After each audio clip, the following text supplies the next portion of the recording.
Kita juga bersyukur atas berkat Tuhan di sepanjang minggu, bahkan juga di sepanjang hari ini kita telah diberikan kekuatan oleh Tuhan bisa beraktivitas, melakukan segala aktivitas kita. Itu semua karena kuatnya Tuhan, bukan karena hebatnya kita. Untuk itu mari kita juga saat ini memberikan hati kita untuk Tuhan, memberikan sungguh-sungguh agar kita bisa menyenangkan hati Tuhan. Baik Bapak Ibu yang terkasih di dalam nama Tuhan Yesus Kristus, saat ini kita akan membuka Alkitab kita pada Galatia 6 ayat 9 sampai 10. Galatia 6 ayat 9 sampai 10. Saya akan membacakan di tengah-tengah kita. Beginilah firman. Janganlah kita jemu-jemu berbuat baik, karena apabila sudah datang waktunya kita akan menuai jika kita tidak menjadi lemah. Karena itu selama masih ada kesempatan bagi kita, mari kita berbuat baik kepada semua orang, tetapi terutama kepada kawan-kawan kita seiman. Sekali lagi, janganlah kita jemu-jemu berbuat baik, karena apabila sudah datang waktunya kita akan menuai jika kita tidak menjadi lemah. Karena itu selama masih ada kesempatan bagi kita, marilah kita berbuat baik kepada semua orang, tetapi terutama kepada kawan-kawan kita seiman. Puji Tuhan. Baik Bapak Ibu yang terkasih di dalam nama Tuhan Yesus Kristus, di sini kita akan mengangkat tema jangan menjadi lelah berbuat baik. Jangan menjadi lelah berbuat baik. Nah, pada saat ini Bapak Ibu yang terkasih di dalam nama Tuhan Yesus Kristus, salah satu pergumulan orang percaya pada saat ini bukan tidak tahu berbuat baik dan bukan juga tidak tahu apa yang dikatakan dengan yang namanya baik itu, ya. Tetapi pergumulannya sekarang adalah, permasalahannya adalah merasa lelah untuk terus berbuat baik. Ya, banyak orang sekarang mungkin tahu memang jika berbuat hal ini itu hal yang baik. Ya, kita banyak mengetahui hal-hal yang baik, tetapi kita sering merasa lelah untuk terus berbuat baik. Nah, mengapa hal ini terjadi? Karena kita sering hidup dalam yang namanya kacamata dunia, ya, atau kita sering patokan kita sering tertuju pada respon seseorang kepada kita ketika kita berbuat baik. Nah, pada saat ini mungkin banyak di antara kita yang sering berbuat baik, ya, salah satunya membantu orang, tetapi tidak dihargai ketika kita sudah membantu orang tersebut. Ada juga sebagian orang ketika sudah melayani tetapi tidak diperhatikan. Kita merasa kita sudah melayani tetapi kita tidak diperhatikan. Seterusnya adalah kita sudah jujur tetapi justru orang yang curang yang terlihat berhasil. Ya, kita juga mengampuni tetapi masih disakiti. Nah, ini hal-hal yang membuat diri kita, ya, menjauh dari yang namanya berbuat baik, ya, karena kita menganggap sudah tidak diberikan yang namanya atau dihargai, ya, kita tidak dihargai, ya. Ketika kita sudah berbuat baik, kita maunya, ya, ketika kita sudah melakukan hal yang baik kepada seorang, maka respon seorang tersebut juga harus sesuai dengan apa yang kita inginkan, ya. Nah, pada saat ini, ya, sering kita melakukan hal ini, ya, yang saya sudah sebutkan tadi. Kita sering membantu orang tetapi tidak dihargai. Sering kita juga berkata jujur tetapi malah yang terlihat justru salah itulah yang akan berhasil. Ya, banyak di antara orang-orang saat ini terkecoh dalam hal ini. Ya, karena kita melihat dari pandangan kita, bukan dengan lagi pandangan Tuhan. Nah, akibatnya ketika kita sudah memiliki pemikiran ini, maka muncullah pertanyaan, untuk apa terus berbuat baik jika hasil tidak terlihat?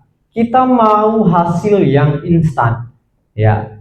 Hasil yang kita ketika kita berbuat baik, maka akan ada juga respon dari seorang tersebut. Nah, firman Tuhan hari ini berbicara kepada setiap kita, kepada setiap jemaat yang sudah hadir pada saat ini. Ya, ketika orang mulai sudah lelah, bahkan kecewa, ya juga sudah mulai menghindar dari yang namanya berbuat baik lagi, karena efeknya tadi, karena sering tidak dihargai, bahkan juga apa yang sudah kita buat justru itu bahkan menyakiti kita, maka kita pelan-pelan menjauh dari yang namanya berbuat baik ini. Nah, pada saat ini dalam surat Galatia ini, kalau kita lihat bahwa surat Galatia ini ditulis Rasul Paulus kepada jemaat di wilayah Galatia pada saat itu. Nah, pada waktu itu muncul yang namanya pengajaran-pengajaran palsu yang mencoba mempengaruhi jemaat untuk meninggalkan Injil, ya. Nah, dalam pasal 6 ini Paulus memberikan nasihat praktis mengenai kehidupan orang-orang percaya. Setelah berbicara tentang hidup dalam roh dan sebagainya, Paulus mengingatkan jemaat agar tidak menjadi lelah dalam berbuat baik. Ya, mungkin dalam benak kita muncullah pertanyaan, mengapa? Mengapa kita harus melakukan hal demikian? Karena orang percaya sering yang namanya mengharapkan hasil yang cepat, ya. Sering juga mengandalkan kemauannya sendiri, ya.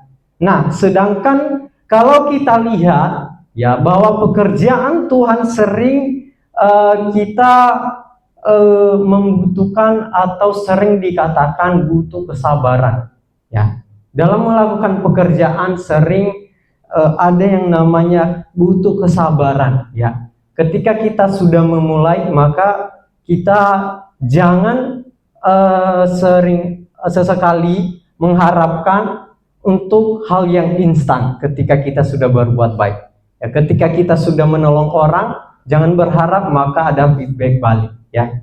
Nah, pada saat ini Paulus menggunakan prinsip yang mengenai yang dikatakan menabur dan menuai, ya.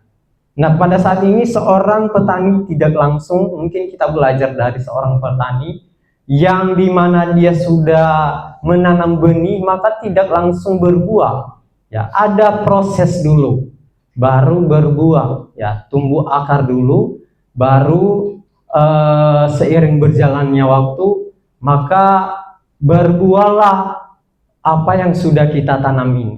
Nah, ini diibaratkan juga dengan proses yang ketika kita berbuat baik, ya. Jadi tidak selalu hal yang sudah kita lakukan ini maka selalu menunjukkan feedback balik dengan kebaikan, ya. Nah, pada saat ini Bapak Ibu yang terkasih dalam nama Tuhan Yesus Kristus, kita akan belajar 3 poin dalam Galatia pasal 9 sampai 10 ini. Yang pertama adalah kebaikan tidak selalu memberikan hasil yang langsung terlihat, ya. Sering orang-orang menganggap bahwa ketika sudah berbuat baik maka artinya langsung ada respon baik untuk kita, ya. Di sini Paulus berkata bahwa janganlah kita berjemu-jemu berbuat baik. Nah, kalimat ini menunjukkan bahwa kelelahan dalam berbuat baik adalah sesuatu yang nyata. Sesuatu yang nyata. Dikatakan bahwa janganlah kita jemu-jemu berbuat baik, ya. Jangan bosan-bosannya kita berbuat baik, ya. Meskipun kita masih belum menerima hasilnya, tetapi di surat ini mengatakan bahwa janganlah kita jemu-jemu, ya. Kadang-kadang kita berpikir bahwa ketika kita sudah melakukan kebaikan, ya, ketika kita sudah melayani, ya, maka kita harus dihargai. Ketika kita sudah memberi, maka yang kita harapkan adalah supaya kita tidak dilupakan. Ketika kita sudah membantu orang, orang ini jangan melupakan kita, ya. Seenggak-enggaknya gitu. Meskipun orang ini tidak bisa membalas dengan sepadan yang telah kita lakukan, tapi seenggaknya dia tidak melakukan apa yang sudah kita lakukan terhadap dia.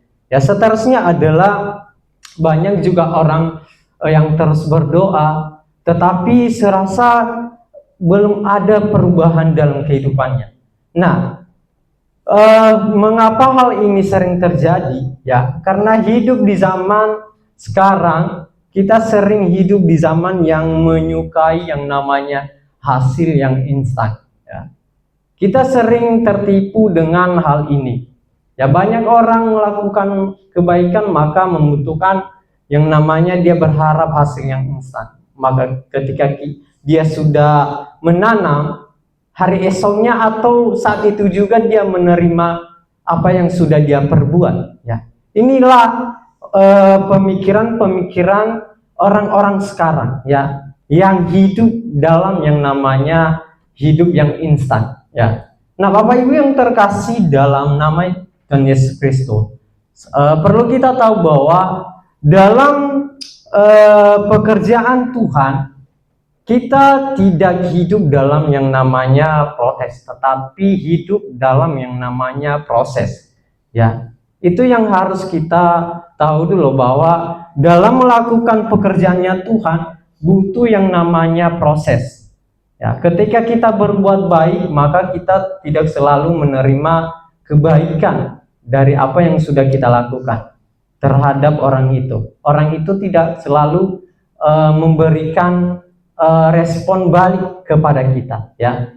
Nah, Bapak Ibu yang terkasih, inilah yang namanya sebenarnya hasil dari apa yang sudah kita lakukan, ya. Kita diibaratkan ketika kita mengambil suatu ilustrasi, ketika kita menanam sebuah cabai ataupun tanaman yang menghasilkan buah, ya, buah itu tidak ketika kita tanam maka tanaman itu tidak berbuah hari itu juga. Dia butuh proses dulu untuk bisa berbuah, ya, menguatkan akarnya dulu, ya, memberikan dulu kekuatan ataupun batang yang sehingga ketika dia berbuah, buahnya baik, ya. Nah, jadi Bapak Ibu yang terkasih di dalam nama Tuhan Yesus Kristus, di sini kita belajar bahwa akar ini yang terus bertumbuh dulu, ya, baru hasil nanti, barulah yang namanya buah. Akar dulu, inilah yang disebut dengan bisa kita bilang bahwa prosesnya Tuhan yang tidak sering kita lihat. Ya, akar tidak sering dilihat orang karena dia udah tertanam dengan tanah, ya. Apa yang sering orang lihat? Buahnya, ya. Inilah pemikiran kita saat ini. Sering kita beranggap bahwa ketika kita sudah menanam, kita tidak butuh proses dulu. Menghasilkan hasil, ya, hari itu juga, ya. Jadi Bapak Ibu yang terkasih, mari kita belajar bahwa dalam pekerjaannya Tuhan, ketika kita belajar, ya, untuk melakukan hal yang baik, ya, tidak selalu apa yang sudah kita lakukan ini terlihat menghasilkan yang baik, ya, di mata seseorang. Karena respon seseorang yang sudah kita bantu belum tentu sama dengan respon kita. Ya, banyak orang ketika kita sudah membantu dia dengan hati yang benar-benar ingin membantu dia, tetapi respon seseorang ini berbeda-beda. Dia menganggap kita nanti ada tujuan orang ini membantu saya. Ya, kita sering berpikir hal itu. Ketika seseorang membantu kita, maka kita berpikir, kita dibantu nih, pasti ada hal tujuannya ini, pasti tujuannya ada nih. Ya, kita berpikir dengan hal itu dulu. Ya, bukannya kita berterima kasih, malah kita meresponnya dengan hal yang tidak baik. Kita meresponnya dulu, aduh, dia udah bantu saya, pasti ada tujuannya nih. Ya, ingat bahwa ya, ketika kita sudah dibantu orang, maka seharusnya respon kita bukan seperti yang sudah saya katakan tadi, tetapi kita ada respon yang dikatakan positif dulu ya. Meskipun kita lihat sekarang, mengapa juga muncul dalam pemikiran orang-orang sekarang berpikir bahwa ketika dia sudah dibantu seorang, maka dia merasa bahwa ada nanti tujuan orang ini. Karena sering juga hal ini terjadi dalam kehidupan kita. Ya, ketika kita sudah dibantu orang, ya, ketika kita nanti juga tidak, ketika kita sudah dibantu orang ini, maka ketika kita sudah lagi keadaan kita membaik, maka ketika kita tidak mau memberikan feedback kepada orang ini, maka kita merasa bahwa kita masih belum pantas gitu. Ya, orang ini juga menganggap bahwa mungkin kita dikurang ajai, ya kita kurang ajar nih orang ini, udah dibantu kemarin tetapi kelakuannya begini ya. Nah, pada saat ini Bapak Ibu yang terkasih di dalam nama Tuhan Yesus Kristus, ingat bahwa dikatakan di sini janganlah jemu-jemu berbuat baik. Ya, artinya janganlah bosan-bosannya kita berbuat baik.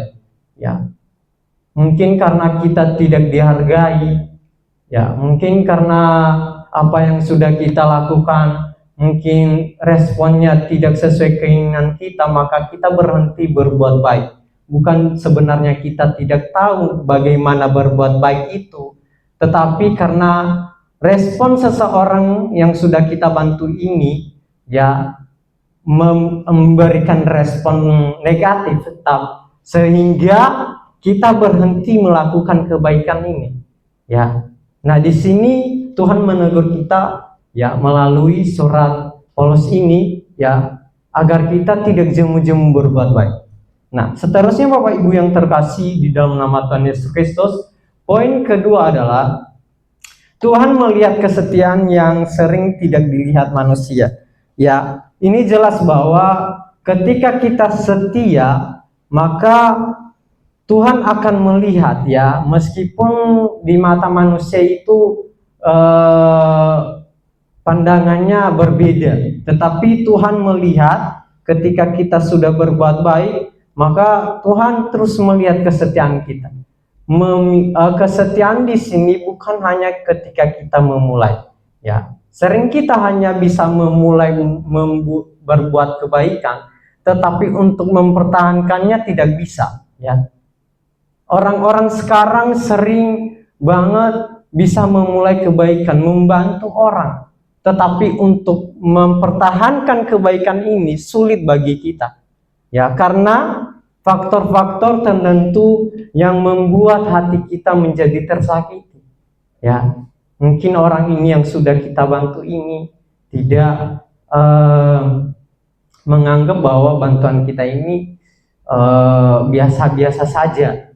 Ya, dari itu kita belajar bahwa ya sudahlah, buat apa berbuat baik, ya stop di sini aja. Buat apa saya membantu orang ini kalau responnya begitu.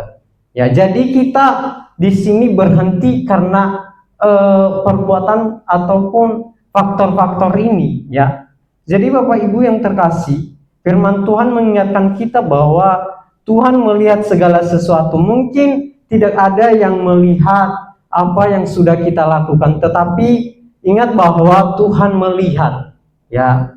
Janganlah hidup dalam yang namanya respon orang-orang, tetapi lihatlah dari apa yang Tuhan mau dalam kehidupan kita. Jangan berbuat baik karena butuh pujian, tetapi berbuatlah baiklah karena kita taat dengan Tuhan, ya. Jangan kita berbuat baik karena kita butuh pujian dari seseorang.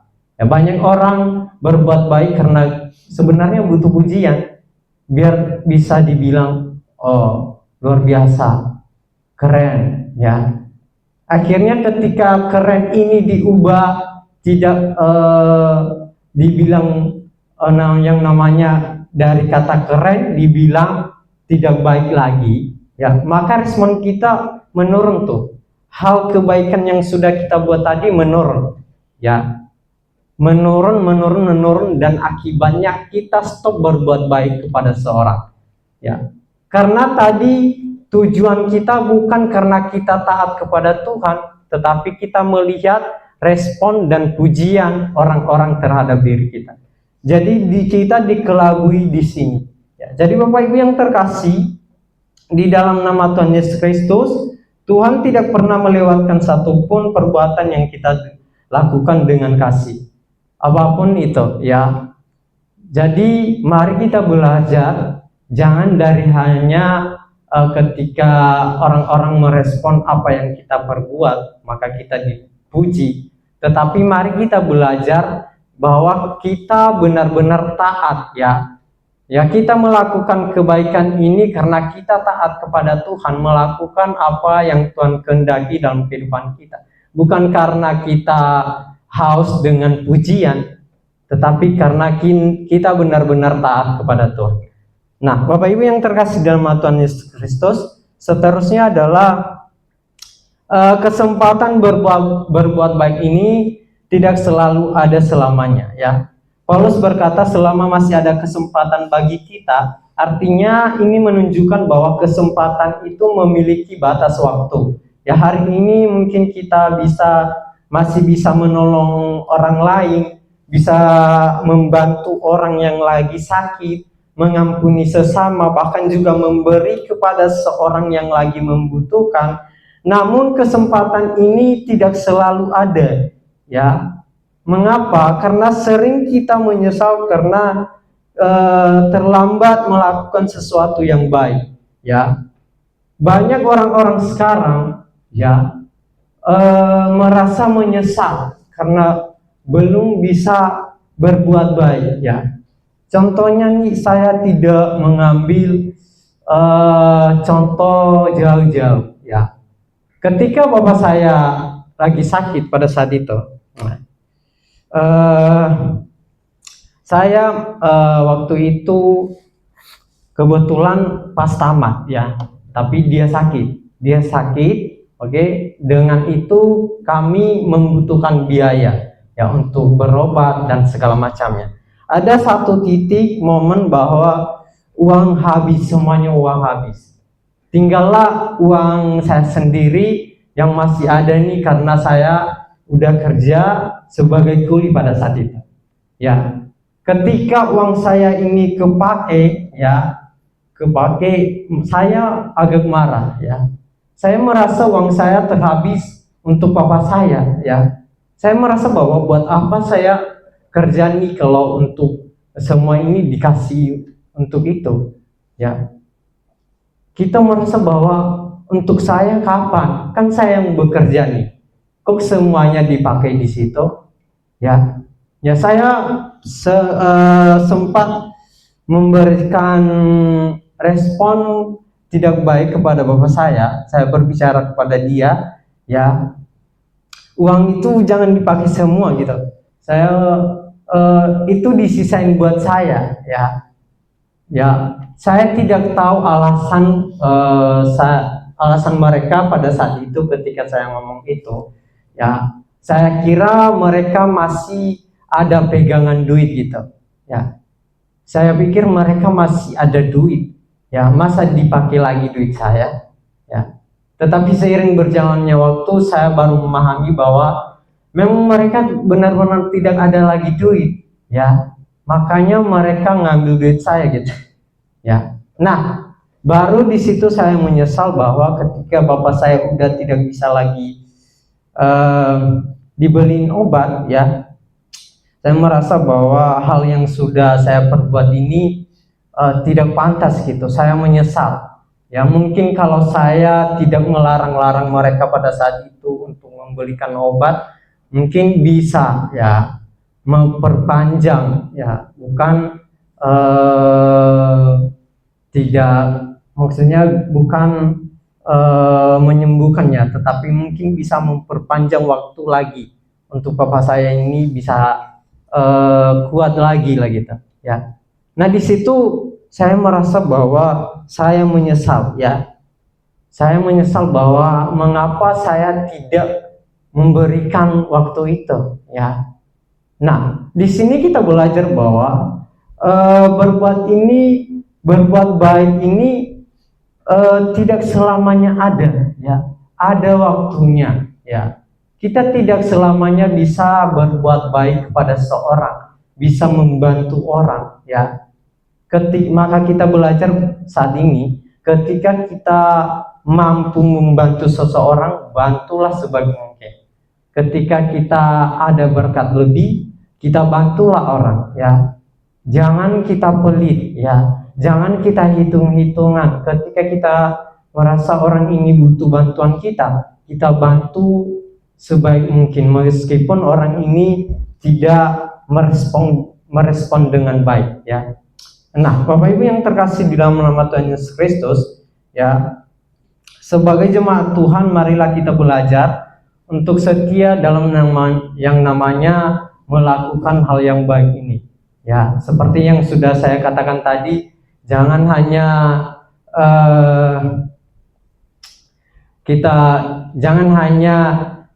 kita berbuat baik ini karena kita butuh pujian dari seseorang, tetapi karena kita taat terhadap Tuhan. Ya, jadi tujuan kita berbuat baik ini untuk menyenangkan hati Tuhan, bukan untuk menyenangkan hati manusia. Ya, itulah tujuan utama kita. Ya. Kalau orang-orang memberikan pujian bagi kita ketika kita sudah berbuat baik, itulah bonus bagi kita. Anggap itu bonus ya. Tapi ketika orang ini juga tidak merespon dengan baik, maka respon kita biasa aja ya. Jangan kita berhenti ya untuk berbuat baik, untuk membantu seseorang. Jangan dengan hal ini maka hal yang baik yang sudah kita punya ini jadi hancur gitu ya. Jadi Bapak Ibu yang terkasih di nama Tuhan Yesus Kristus, dalam Galatia 6 pasal 6 ayat 9 sampai 10 ini mari kita belajar bahwa jangan lelah berbuat baik. Tuhan juga melihat setiap apapun yang sudah kita perbuat, kesetiaan kita dalam berbuat segala sesuatu ya yang menyenangkan hati Tuhan, dan seterusnya adalah pada waktunya Tuhan akan diberikan hasil ya. Kita jangan jemu-jemu dalam berbuat baik, karena Tuhan selalu mengingat apapun yang telah kita lakukan. Nah pada waktunya nanti Tuhan akan membalaskan, bahkan memberikan hasil yang telah kita perbuat ini. Dan juga mari kita gunakan setiap waktu dan kesempatan untuk menjadi berkat bagi semua orang. Nah jadi Bapak Ibu yang terkasih, orang-orang yang dipanggil Tuhan bukan hanya untuk memulai dengan baik ya, tetapi juga untuk tetap setia sampai akhir. Nah itu saja yang dapat saya bagikan untuk kita saat ini. Dan sebelum kita mengakhiri, mari kita mengangkat pujian buat Tuhan yang terakhir tadi. Dan di akhir pujian nanti saya serahkan kepada penggembala.